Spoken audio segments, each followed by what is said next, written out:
आज हम लोग बात करने वाले हैं ट्रेडिंग करने के जो कुछ बेहतरीन तरीके होते हैं, मतलब इनके अलावा और कोई तरीके मार्केट में है नहीं, वो मैं यहाँ पर बात करने वाला हूँ गाइस। तो अभी कुछ दिन पहले एक भाई ने मेरे से कुछ पूछा था, तो वो भी टॉपिक मैं इसमें कवर करने वाला हूँ। और इवन गाइस वो हमारी स्टार्टिंग होनी चाहिए। अगर आप इस चीज़ को फॉलो नहीं कर रहे हैं, आपके पास कोई भी स्ट्रेटजी हो वर्क नहीं करेगी। तो मार्केट में क्या होता है गाइस, मैं आपको ये बता दूँ कि एक होती है आपकी डायरेक्शन।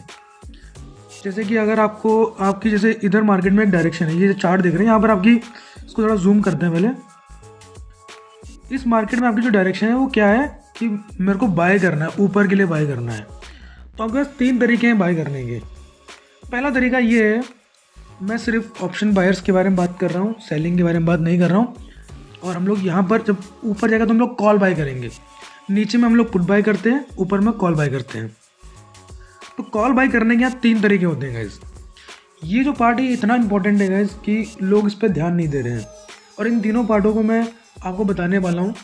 सबसे पहला जो होता है इसमें वो होता है out of the money, OTM बोलते हैं। फिर होता है ATM, एट द मनी। और फिर होता है इन द मनी। ये तो मतलब सरफेस हो गई। इसके अंदर भी काफ़ी चीज़ें होती हैं, जैसे कि एट द मनी तो मतलब छोड़ दो, आउट ऑफ द मनी और भी मतलब सस्ता और सस्ता और सस्ता, इन द मनी और महंगा, डीप इन द मनी, ये ऐसे होता है। तो बिगनर्स के लिए क्या बेहतरीन है गाइस, इस वीडियो में मैं आपको सिर्फ वो बताऊंगा जो आपके लिए बेस्ट है। अगर आपके पास कम फंड है, छोटा कैपिटल है गाइस, तो आपके लिए मेरी एक ही राय रहेगी, ट्रेडिंग मत करो। अगर आपके पास बड़ा फंड है, बड़ा कैपिटल है, तो गाइस कैपिटल करो। बट ये डिफाइन कैसे होगा कि छोटा कैपिटल क्या होता है, बड़ा कैपिटल क्या होता है? ये डिफाइन ऐसा होता है कि आप क्या कर रहे हैं। मतलब आप स्टूडेंट हैं, आप जॉब कर रहे हैं, आप जॉब की तैयारी कर रहे हैं, क्या कर रहे हैं उस पर मैटर करता है। आपके पास कितना फंड है, उसमें से आप कितना फंड लगा रहे हैं और कितना आप लगाने की सोच रहे हैं, ये ऐसे मतलब चलता है ये चार्ट। सपोज दैट कोई बंदा स्टूडेंट है, उसके पास 50,000 रुपये हैं, मतलब उसके बैंक अकाउंट में 50,000 रुपये हैं, और वो चाहता है वो ट्रेडिंग करे। तो मैं उसको यही बोलूँगा, ब्रो आप ट्रेडिंग मत करो। बट अगर उसी का 1 लाख रुपए है, तो मैं बोलूँगा भाई आप ट्राई कर सकते हो, एक अच्छा सा कोर्स करो और बेसिक्स पढ़ो, फिर आ जाओ। तो उस बंदे के लिए गए, अगर वो 50,000 मार्केट में लगाता है, तो मैं उसको बोलूँगा कि आप एट द मनी पे ही ट्रेड करो। अगर आपके पास फंड कम है, कैपिटल छोटा है, तो आप एट द मनी पे काम करें। कैपिटल जैसे कि 50,000 रुपये क्या कि आप 1 लॉट में ट्रेड करें, 1 लाख में आप 2 लॉट पे ट्रेड करें। वैसे अगर आप ट्रेड करेंगे तो आप एक लंबे ट्रेडिंग कर सकते हैं। और जैसे कि आपको भी पता है, जो एवरीडे ट्रेड करता है वो एक दिन प्रॉफिटेबल ट्रेडर बन ही जाता है। तो यहाँ पर क्या है, आपके पास 3 ऑप्शन है, out of the money, in the money, eight the money. तो अगर आपके पास फंड कम है, जिस हिसाब से मैंने एग्जांपल्स दिए उस हिसाब से बता रहा हूँ, अगर आपके पास फंड कम है और आप ऑप्शन बायर हैं, तो आप एट द मनी में ही ट्रेड कीजिएगा। इस कम फंड का मतलब ये होता है कि वो 50,000 भी हो सकता है, वो 10 लाख भी हो सकता है, वो 1 करोड़ भी हो सकता है। ऑप्शन बायर के लिए सबसे बेस्ट जो होता है वो होता है एट द मनी। मेरे पास भी फंड कम है गाइस, तो मैं किस में ट्रेड करता हूँ, मैं करता हूँ इन द मनी। मैं इन द मनी में क्यों ट्रेड करता हूँ गाइस, वो मैं आपको अब बताऊँगा। एट द मनी और इन द मनी में क्या फ़र्क है गाइस? एट द मनी का जो रिटर्न है, रिटर्न ऑफ इंटरेस्ट, वो ज़्यादा है। मतलब एट द मनी जल्दी रिएक्ट करता है गाइस। जो प्राइस होता है, जैसे सपोज दैट आपने 60,000 की बाई कर रखी है यहाँ पर, ठीक है, यहीं पर मैं जैसे ये मतलब 60,000 टच होने वाला है और आपने 60,000 की बाई कर ली कॉल, तो वो इस मोमेंटम में आपको बहुत बढ़िया प्रॉफिट दिखा देगा। बट वहीं पर अगर आपने यहाँ पर बाय कर रखा है और इन द मनी कर रखा है 60,100 का, वो भी आपको बड़ा प्रॉफिट दिखाएगा। ज़्यादा प्रॉफिट पता है किस में होगा? 60,100 में ज़्यादा प्रॉफिट होगा। लेकिन अगर आप कैलकुलेशन करेंगे तो परसेंटेज वाइज जो एट द मनी है वो ज़्यादा मूव करता है। तो एट द मनी में और इन द मनी में क्या डिफरेंस है गाइस? एट द मनी में और इन द मनी में, इन द मनी थोड़ा सेफ है। अगर आपकी प्रोबेबिलिटी हाई है, आपका जो विज़न अच्छा है, तो आप इन द मनी की तरफ जा सकते हैं।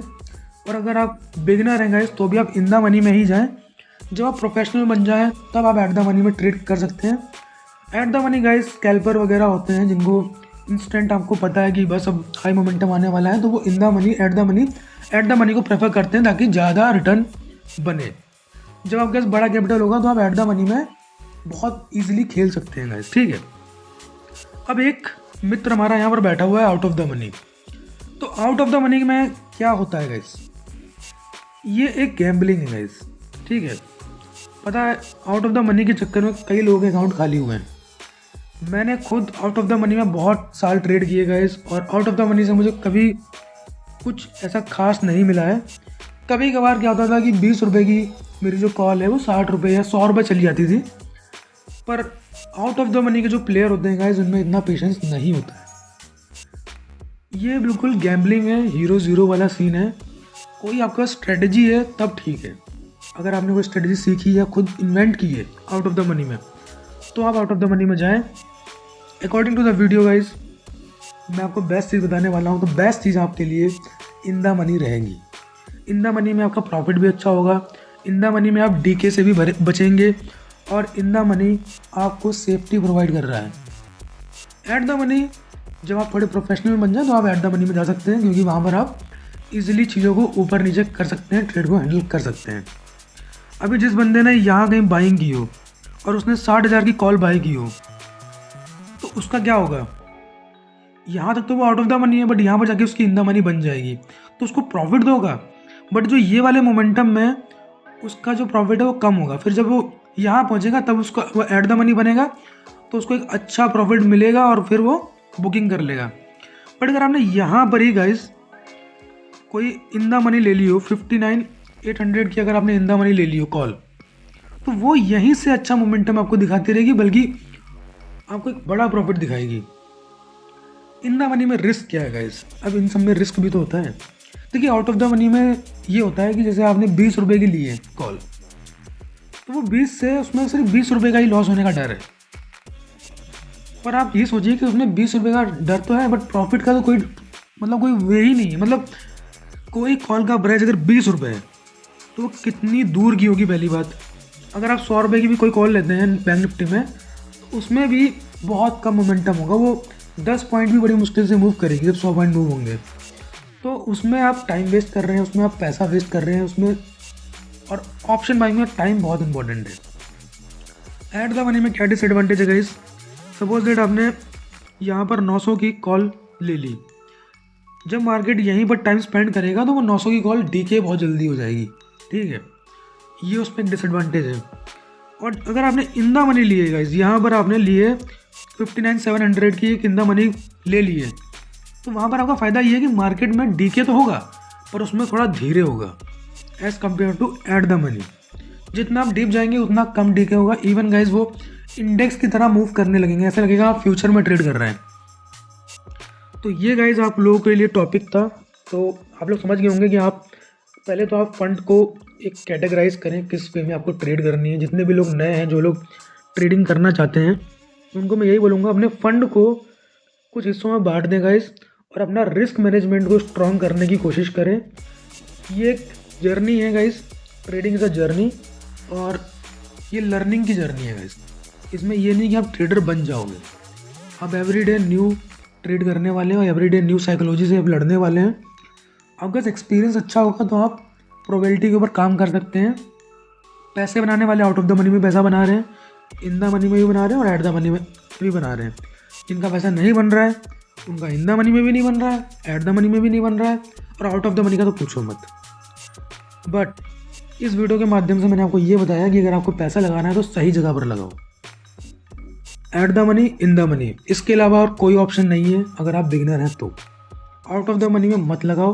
अगर आपके पास उतना फंड नहीं है तो वेट करो, फंड इकट्ठा करो। जब तक फंड इकट्ठा हो रहा है तब तक आप अपनी साइकोलॉजी पे काम करो। So guys, I hope you understand the video and the topic. Thanks for watching. Take care. Love you all.